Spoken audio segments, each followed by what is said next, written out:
हाय सांग मैंने मु आपणक प्रियंका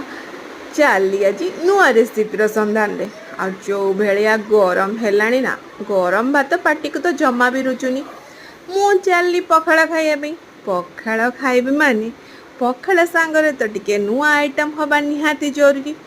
चली माछ आने माछ को कौन कली लुण हल्दी देकी गोलैकी तेल रे टिके भाजी नेली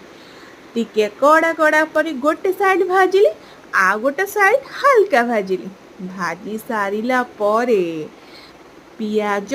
टमाटो आउ कंचा लंका टिके पकई दे ताको टिके भाजी देला परे पियाज रसुण आउ ता सहित सोरिष आउ कंचा लंका आउ सुखा लंकार गोटे पेस्ट बनैथिली ताकू टिके पकई मसला को टिके भाजी नेली मसला टिके भाजी हो गला परे हल्का ऊपर सोरिष तेल पकई देली सोरिष तेल टिके पकई हे गला मोर माछ फ्राए।